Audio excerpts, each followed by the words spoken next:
ماہنامہ دریافت سے انتخاب کی سیریز کے سلسلے میں قمر جمیل صاحب کا مضمون ہیگل کی جمالیات، تلخیص و ترجمہ قمر جمیل، عمارت سازی کے 12 مضامین ماہنامہ دریافت میں شمارہ نمبر 4 میں شائع ہوئے تھے۔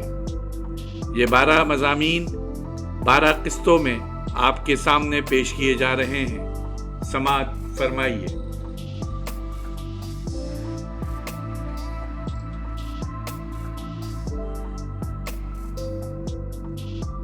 یونان کی عمارتوں کی نوعیت کا انحصار کھمبوں کی اونچائی، موٹائی اور بالائی حصوں پر ہوتا ہے۔ یونان کے کلاسیکی دور کی عمارتوں میں تعمیر کا رخ افقی سمت میں ہوتا ہے، عمودی میں نہیں۔ عمارت کو دیکھنے کے لیے نگاہ اوپر اٹھانی نہیں پڑتی، جیسے عہد وسطیٰ کے گرجا گھروں کو دیکھنے کے لیے نگاہ اوپر اٹھانی پڑتی ہے۔ اس کے علاوہ ان عمارتوں میں سادگی نمایاں ہوتی ہے، آرائشی جزیات نہیں۔ یونان کی عمارتوں میں جو فرق رونما ہوا ہے، اس کا اظہار ان عمارتوں کے ستونوں سے ہوتا ہے۔ ان ستونوں کے 3 بنیادی اسلوب آرڈرز میں، ایک ڈورک، دوسرا آئیونک اور تیسرا کورینتھین۔ ان تینوں طرزوں کو جو چیز نمایاں کرتی ہے وہ ستونوں کی بلندی اور موٹائی ہے، اور ان ستونوں کے سب سے اوپری حصے کی نوعیت ہے۔ ایک فرق کا انحصار اس بات پر بھی ہے کہ عمارت کے کھمبوں کے درمیان فاصلہ کتنا رکھا گیا ہے، کم یا زیادہ۔ یونانی عمارتوں کے ستونوں کی ایک خصوصیت یہ ہے کہ یہ چکنے ہوتے ہیں، ان میں آرائش نہیں ہوتی، اور نچلے حصوں کے مقابلے میں اوپری حصے زیادہ پتلے ہوتے ہیں۔ نچلا حصہ پھولا ہوا ہو تو ستون زیادہ خوبصورت لگتا ہے۔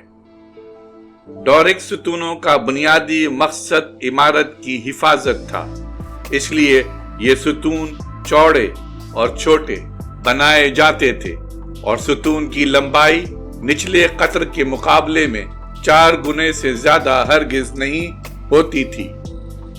بعد کے زمانے میں البتہ ان ڈورک کھمبوں کی لمبائی ان کے قطر سے قریباً 7 گنے سے بھی زیادہ رکھی گئی ہے، اور جہاں تک ان ڈورک ستونوں کے فاصلے کا تعلق ہے، یہ فاصلہ عموماً کھمبے کی موٹائی سے 2 گنا ہوتا ہے، اور بعض اوقات 2.5 گنا۔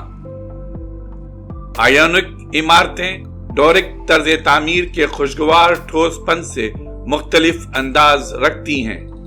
ان میں سادگی تو ویسی ہی ہوتی ہے، مگر ان آئیونک عمارتوں کا اسلوب بہت نازک، خوبصورت اور لطیف ہوتا ہے۔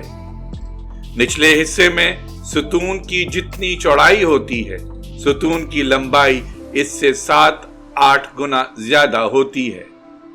وائٹوریویس کہتا ہے کہ ان ستونوں کی لمبائی ستونوں کے درمیان فاصلے کے مطابق بڑھتی گھٹتی ہے۔ جب یہ لمبائی زیادہ ہو تو کھمبے پتلے اور لامبے نظر آتے ہیں۔ ڈورک کھمبے نیچے سے سیدھے کھڑے ہوتے ہیں، لیکن آئیونک ستون پایوں پر کھڑے ہوتے ہیں۔ ان کھمبوں میں عموداً 24 کے قریب کھوکھلے گرووز ہوتے ہیں۔ کھمبوں کے اوپری حصے پر چکردار بیلیں والوٹس ہوتی ہیں۔ کورینتھین کھمبوں میں آئیونک کھمبوں کی نزاکت بڑھ کر آرائشی ہو جاتی ہے۔ کورینتھین کھمبے آئیونک کھمبوں سے زیادہ بڑے نہیں ہوتے، لیکن اپنے اوپری حصے کی وجہ سے یہ کھمبے زیادہ نازک اور خوبصورت معلوم ہوتے ہیں۔ یونان کی ایک روایت یہ ہے کہ کورینتھین کھمبوں کے اوپری سرے کو اس طرح بنانے کا خیال یوں آیا کہ ایک بہت خوبصورت لڑکی کا انتقال ہو گیا تھا۔ اس کی دائی نے اس لڑکی کے کھلونے بھی ایک باسکٹ میں اس کی قبر پر رکھ دیے تھے۔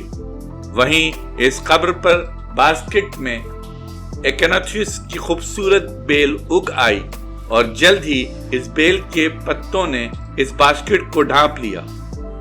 اسی باسکٹ اور ایکناتھیوس کے پتوں سے کورنتھین کھمبوں کے اوپری حصے کے بنانے کا خیال آیا۔ جاری ہے۔